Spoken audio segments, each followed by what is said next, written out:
Hey, how's it going, y'all? It's Jerry, your Easy Money Coach, coming in with another financial nugget to help equip you and empower you on your journey to financial independence. Hope your new year's off to a great start. We're almost week two of the new year, and hope things are aligning, you're making progress, and you're staying committed to the things that you've set up for this year.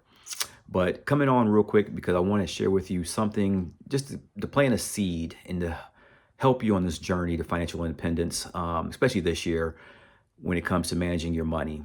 And one of the things I want to share with you is that on this journey, it is important that you have financial margin, the importance of having margin in your finances. And the reason why I say that is because most people, they don't have an income issue, they have a margin issue, meaning the space between their expenses that go out and what's remaining. That middle space is what I call the margin. And that's what I want to hone in on today in this video, is the importance of margin and making sure that is a focal point this year, because that's going to help you accomplish your goals in 2026. So when I say having margin is important, the reason why I say that is, let's say hypothetically you make $5,000 a month, and if you have 4,900 of that going out, you only have $100. You have no breathing room. You're stressed out, more than likely. Every issue becomes an event where you're feeling like you're being crushed from every angle. That's because you have no buffer. There's no space in between it. However, let's say another individual, they're making $5,000 a month and they're having expenses that total 3,800.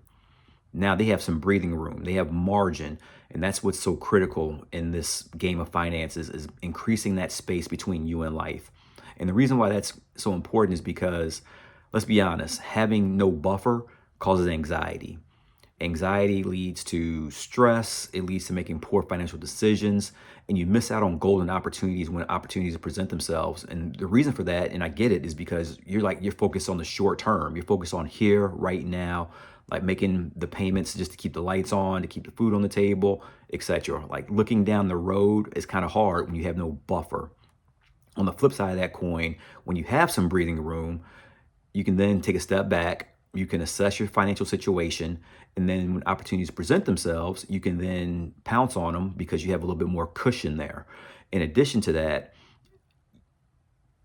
hiccups in life, situations that occur, they become more mere inconveniences, and instead of being a stressful, uh, earth world shaking situation or scenario.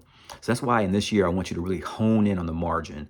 So when I say that, what are some practical ways you're able to increase your margin?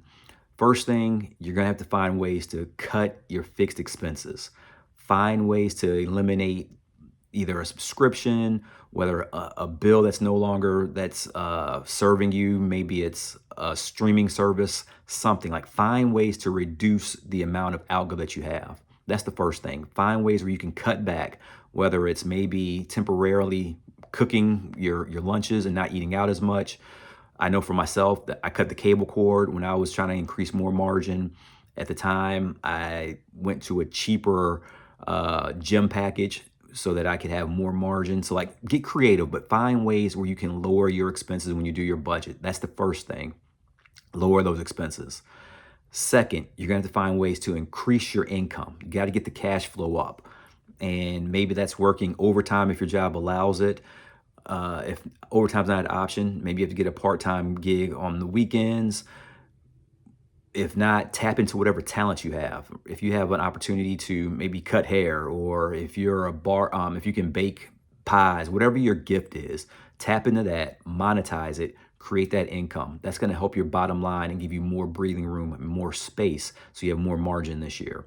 And then once you have that more margin, you can then start to attack some of your goals. You can start knocking out more debt. You can start investing so that your money starts working for you and you have control over your finances. So this year, I want you to really hone in on what are ways you can increase your margin, increase that amount between what goes out and how much you keep in, because that's really the secret sauce right there of how you're going to take control of your finances. The more margin means more peace of mind. So hopefully this was a quick nugget that blessed you. Really assess that as you go forward in this year. Find ways to increase your margin, and it's definitely going to be a game changer for you. So as always, if this blessed you, if this has been beneficial, subscribe, like, and share. All right. So until next time, fam, take care.